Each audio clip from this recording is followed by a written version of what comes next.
Okay, so continuing on the Bann Cruncher pack, what I'm going to do is tie the Booby version here. So we'll take our hook, place it in the vise, and add our, I'm going to use a red thread again for this.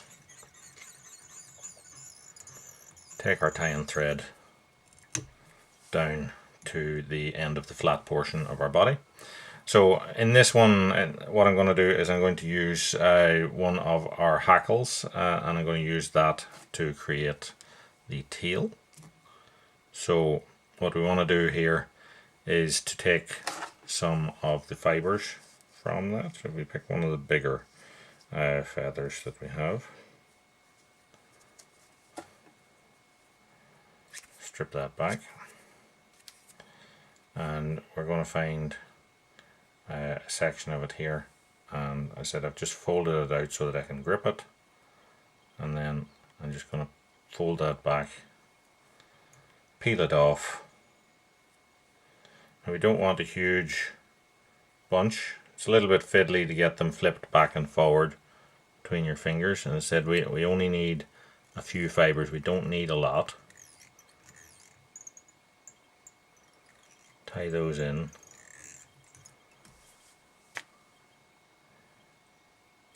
Just thicken it up a little bit, so we'll take another few.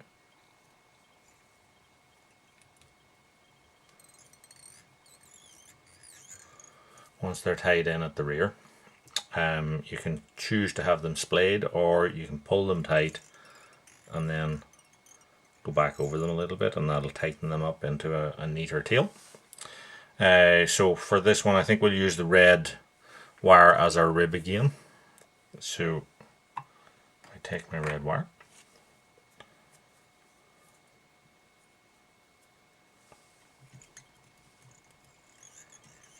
tie it in. Now you notice I'm sort of traveling the length of the body there each time because I'm trying to leave a nice smooth underbody. Then I'm going to take 5 or 6 fibers of our pheasant tail, and this time I'm going to tie these pointing in forward. So I'm going to tie across them here, and then I'm going to pull them. You can see the fibers shortening and shortening and shortening until they're just caught, and then I'll start to tighten in on that and wrap backwards. So we're going to wrap this as the body of our fly.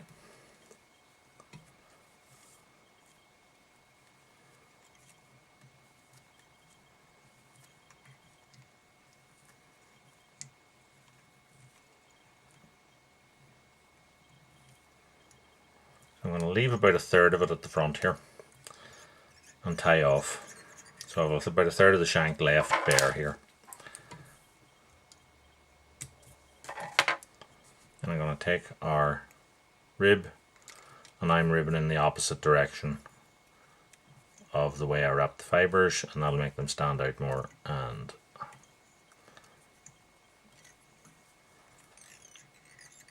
so tie across that, and then I'm just going to snap it because it's a very thin wire. So that's our body created. So we have a couple of options here. We could tie the fly as far as essentially the other one, as if just till your point where you're going to finish the head, and then put on our booby eyes, or we can put them on now. You could also put them on right at the start if you wanted. So if we take these little preformed booby eyes, these are a small size in an orange.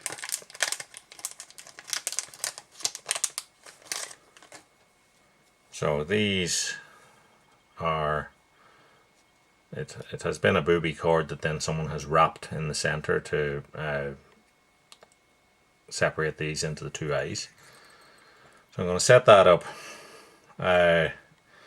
on the top here. So what you can do is to wrap across that, right in that gap in the middle of them, and then as you tighten up, it should sort of flip round and choose an orientation. Once it's in place, then what we need to do is to wrap backwards and forwards as a figure of 8 in between those eyes and get them fixed in place.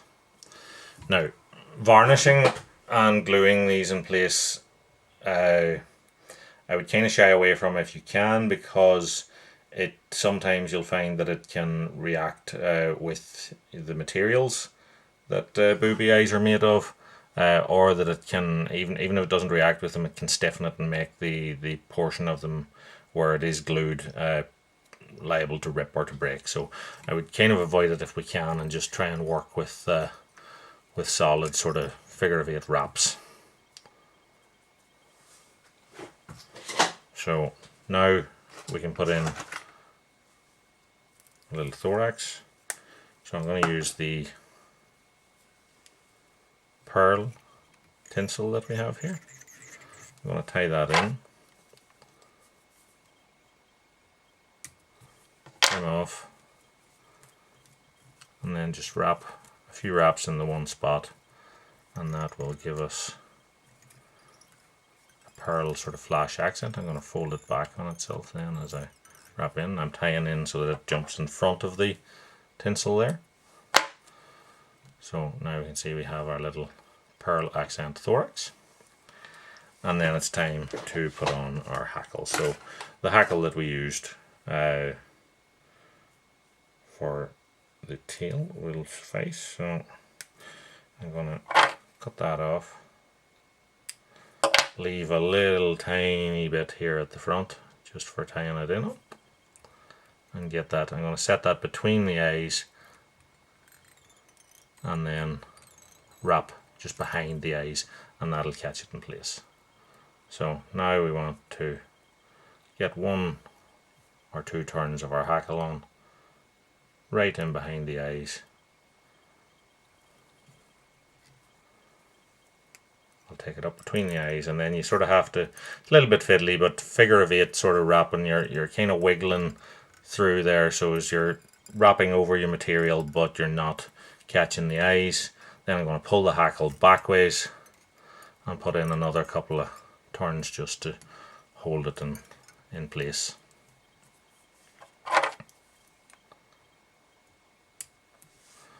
Trim that off, and that is our fly tied. We just need to get the head finished, so this is a little bit fiddly, but just get it in there in front of the eyes, and then I'm just going to hold the eye slightly back, and I'm going to half hitch down onto it. I'm going to put in several. So I am going to varnish here, but it's not 100% necessary. As I said, certainly if you're tying a fly for yourself to fish with. But what I would say is, if we're going to do it, is I'm not going to varnish from the top where the eyes are. I'm going to flip the fly upside down.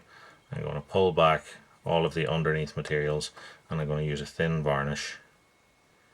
And I'm just going to get 1 drop right on the underneath and leave it soak in. And that is our Booby cruncher tight. So that just gives you another option. That would allow you to fish this on a, well, I suppose you could fish it floating line if you want, fish it in the surface film, or you could fish it as part of like a washing line setup or on a sinking line or something like that, as part of a team of flies to allow you to fish at different depths.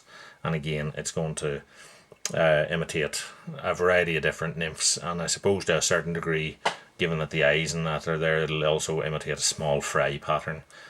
So good luck with the tie-in, and hope to see you in future installments.